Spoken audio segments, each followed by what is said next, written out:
Good morning. We have general questions. Question number 1, Willie Coffey. To ask the Scottish Government what plans it has to improve rail services to Edinburgh from areas to the west and south west of Glasgow. Minister Keith Brown. The Scottish Government has already made improvements in rail services to Edinburgh from areas to the west and to the south west of Glasgow, with passengers now able to travel to Edinburgh via Shotts and Carstairs services from Glasgow Central.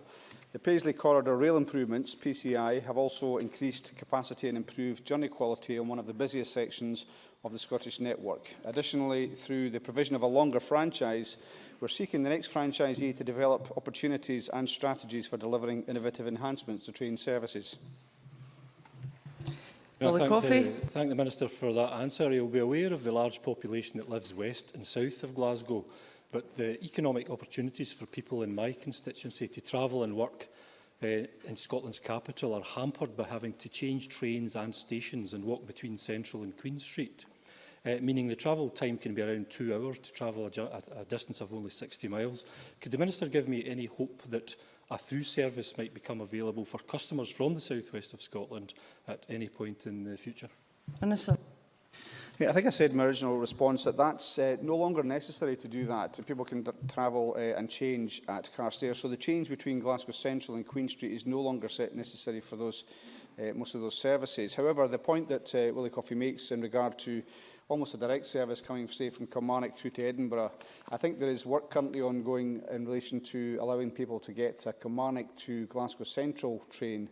It will be a Glasgow train, but it's staying on the same train and going through to Edinburgh. There's work being going on in relation to that, as I say, in relation to the new franchise. So it might be a good idea for Willie Coffey to engage with the potential bidders that come forward from that franchise to make sure they're well aware of the aspirations of himself and his constituents to that end. Mark Griffin. Presiding Officer, does the Minister recognise the benefits that the Glasgow Crossrail scheme could bring to communities in the south west of Glasgow, and is the Government minded to support this scheme in the future? Minister. The Government doesn't support the scheme. We believe it would disadvantage many existing passengers by diverting existing services from the city centre stations to run via Crossrail. It would also substantially increase the subsidy requirements through the addition of new services. And it would require, of course, increased infrastructure investment at critical points elsewhere on the network. We estimated, in 2008, when this was looked at through the STPR, that the cost of this would be between £150 and £250 million at those prices. So obviously, if this is a proposal from the Labour Party, and obviously we'd expect to see that as part of the new franchise, or perhaps as their budget proposals, but the Scottish Government does not intend to take that project forward. John Scott. Thank you, Presiding Officer. The Minister is aware of the current Glasgow Crossrail project, which is about the electrification of a section of the line and is costed at approximately £20 million. Does the Minister agree with me that the increased connectivity this project would offer to Ayrshire, and particularly Prestwick Airport, as alluded to by my colleagues, would be worthy of consideration at a much different price from the one that he has just quoted? Minister. Well, I think I've given the reasons why the Government does not support the Crossrail project, but I think I would go back to the response I made in my, to the supplementary question raised by Willie Coffey. There are ways to effect the improvements which I think the member is looking for. We're seeking to do that in a different way through the new franchise, which will be a longer franchise and therefore allows substantial capital investment, which has not been as easy in the past. And the Government itself is committed to around £5 billion of investment over the first 5 years of that. So there is a potential to vastly improve those services even further, but we would not do that through Crossrail. Question number 2, the name of Patricia Ferguson has not been lodged. The member is abroad on parliamentary business. Question number 3, Sarah Boyack. To ask the Scottish Government what priority it attaches to community policing. Cabinet Secretary Kenny MacAskill. The Scottish Government has been consistently clear that local policing lies at the heart of reform. This is evidenced through our aims for reform to protect local services and strengthen their connection with communities, and indeed the statutory purpose and strategic priorities we've set for Police Scotland. Through reform, we've protected frontline services, including the 1,000 extra police officers that have helped to cut crime to a 39-year low. Sarah Boyack. Is the Cabinet Secretary aware of concerns in Edinburgh and the Lothians about the lack of weight given to community policing, resulting in the City Council's proposal to withdraw funding from local police officers? And aren't these concerns compounded by this week's announcement on proposed police station closures and cutbacks right across the region? Cabinet Secretary. Well, I think, first of all, I don't recognise the scenario that Ms Poyak is mentioning. I did speak to the Deputy Convener of the City of Edinburgh Council, and I understand that Steve House is coming through to meet with him and indeed the Council leader to allay any fears there may be about local policing. And I think that's a matter I'm happy to leave to Councillor Burns and indeed to Councillor Cardowney. With regard to the proposal and consultation ongoing by Police Scotland, let's remember this is an operational matter and we have to refer to that. Equally, this is a consultation and matters can be referred to. Ms Boyack will be aware that there are some stations, and Dalkeith, for example, having its hours of opening extended. I don't think she was deliberately seeking to exclude that, but in the main, these are stations of limited use, and the priority has to be police on the beat. I would simply remind her that there is a difference between our administration and what her administration saw and failed to be re-elected on. In 2006-07, the government she supported had 16,234 police officers and a homicide rate with 120 victims. In 2012-2013, this government has put in over 17,000 police officers. The homicide rate and victims are down to 62. That is marked across a whole range of criminal matters, including a 60% drop in the handling of offensive weapons since we came into government. Mr Graham. Thank you, Presiding Officer. While operational policing is of course a matter for Police Scotland and ultimately for the Chief Constable, has the Cabinet Secretary been made aware, as I have across my constituency, that if targets, the ranking of divisions, say on stop and search, becomes the be-all and end-all, this could have unintended consequences of eroding the operational discretion of officers, which in turn can undermine the goodwill of community officers, which they've worked so hard to achieve on the beat? Cabinet Secretary. No, I think the member makes a fair point about the importance of these matters. These are operational matters, and I respect that. I have, though, clearly discussed matters, including this, with the Chief Constable. Equally, it has been raised with me, whether by Police Superintendents Association or the Scottish Police Federation. It does seem to me, though, that we should listen to what the Chief Constable has said, and he did indicate, I understand, from those who were at the SPA meeting yesterday, that discretion remains the bedrock of matters that's available to officers, and I would suggest that perhaps Ms Graham should seek to raise this matter not simply through the Justice Committee but also through the subcommittee, which is an important part, and I think again credit to Graham Pearson for raising this matter, to ensure that there is parliamentary scrutiny for this matter and there can be discussions with the senior police team. Margaret Mitchell. Presiding Officer, does the Cabinet Secretary agree that police station counter services are an important aspect of community policing? And in view of this, does he agree the public should be consulted about the proposal to close or reduce the hours of 1/3 of Scotland's police counter services? Cabinet Secretary. Well, the public are being consulted. That is why ACC Mawson was out making that clear, and I no doubt Ms Mitchell and any others will seek to do it. What I do think, though, is important that we make sure that police officers are utilised out on the beat. That's where the communities want them, not manning stations that are serving perhaps a very limited purpose, awaiting people coming. What I can say is, had we followed the line of south of the border, where we've seen an 8.72% drop in police officers, then the number of police officers we would have in Scotland would have fallen below 15,000.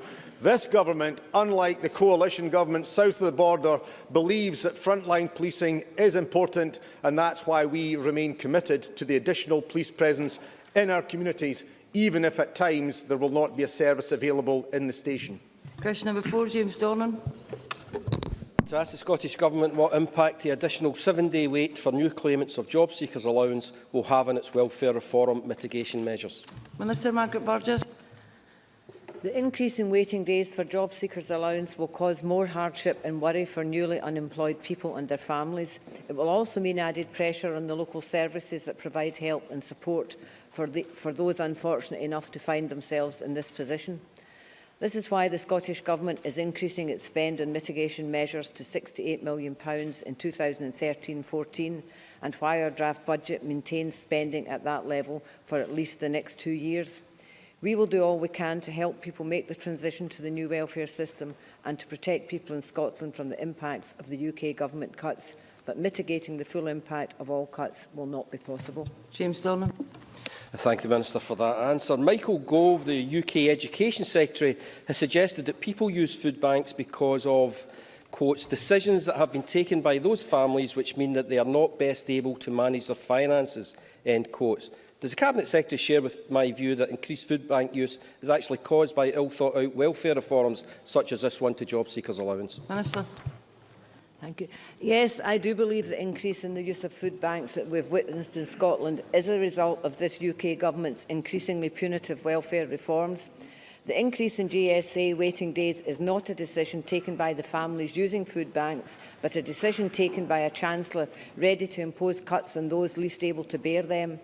The Chancellor was warned about this when the policy was announced by Alison Garnham, the Chief Executive of Child Poverty Action Group, when she said, "We're talking about parents doing the right thing, but who have very little in the way of savings to tide them over if they lose their job.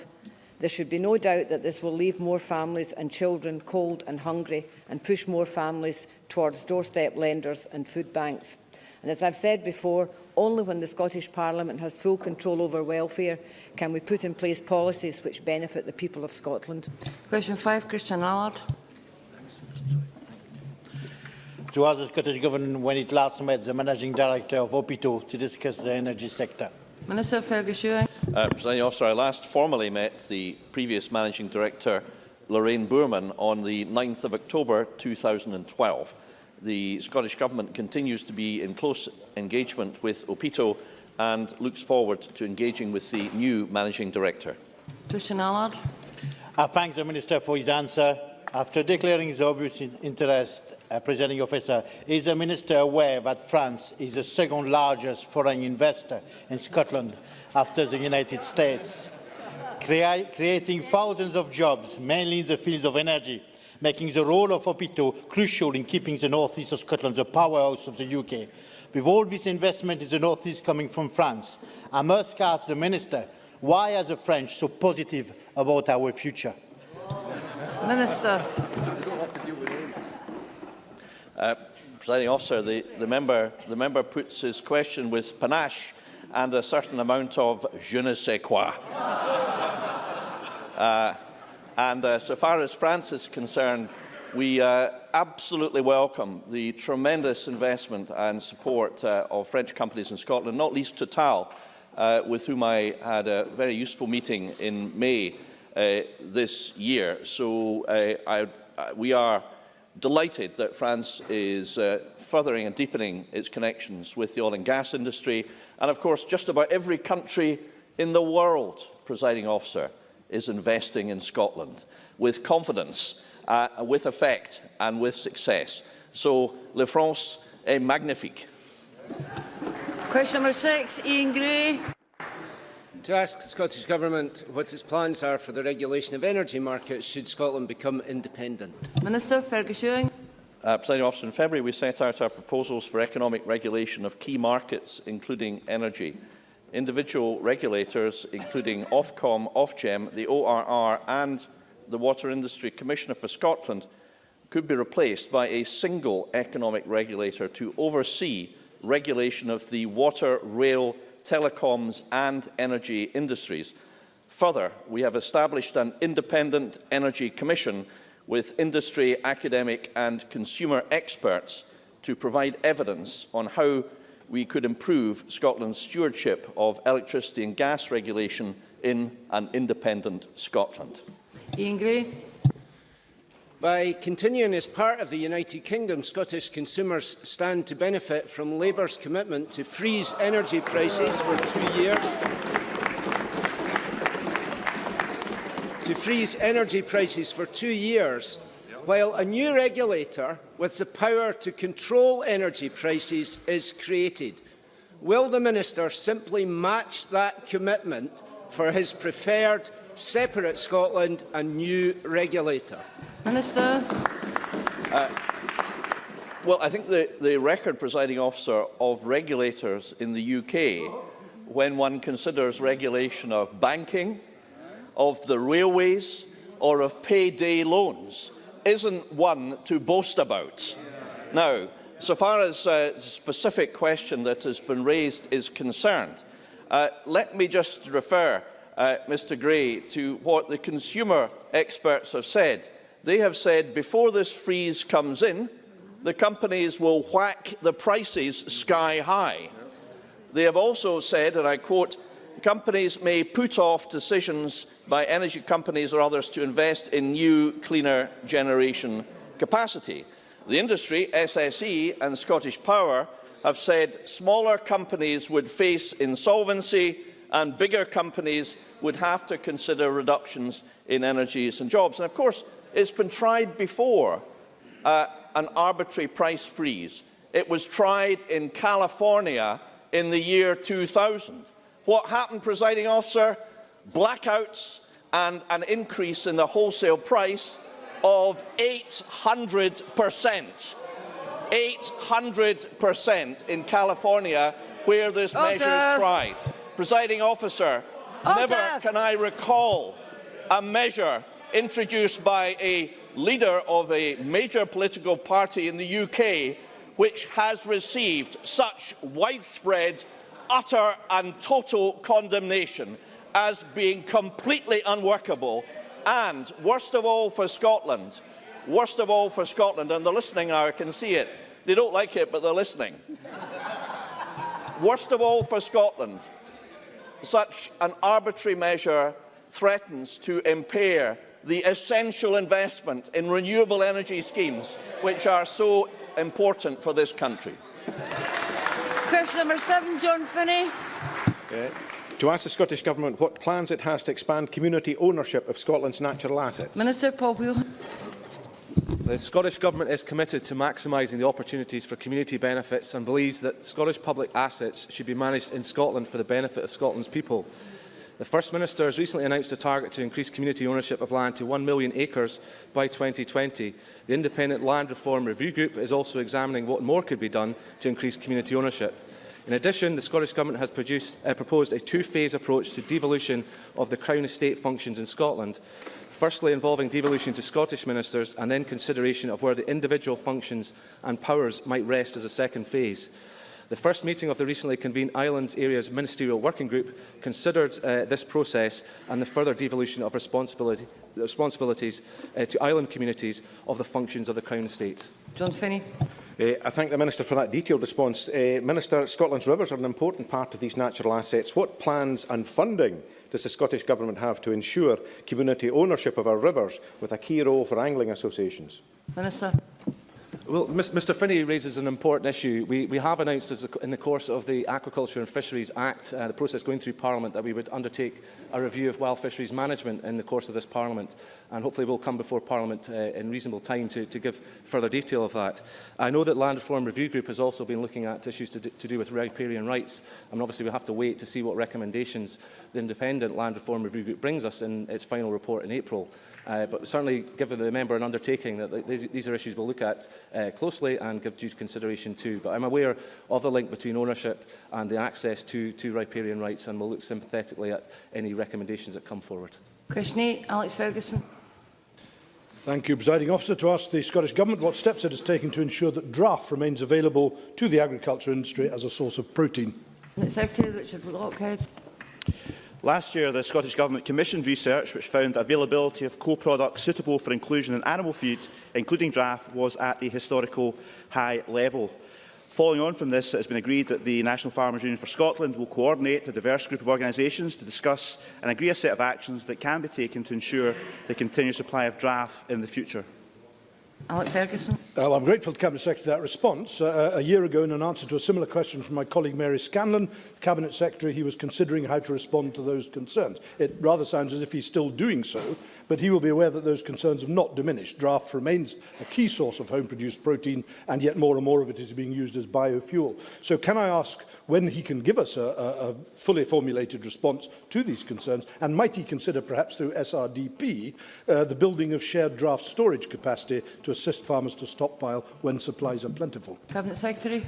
Well, as I just explained to the member, following concern expressed last year, the Scottish Government did undertake considerable work. That is now reported, and the industry itself is now taking forward some of the recommendations. It's worth bearing in mind that draft supplies have grown substantially in recent years in the wake, of course, of higher levels of Scotch whisky production, which is a sector which is absolutely booming, and significant quantities of draft are exported to England, it so happens, because of oversupply in Scotland. So I do recognise that some farmers in some localised areas of Scotland still have concerns about access to draft, which is a cheaper alternative to other animal feeds, and we will keep a close eye on this situation. Before we move to First Minister's questions, members will wish to join me in welcoming to the gallery the Governor of Punjab, His Excellency Mr Mohammed Sarwar.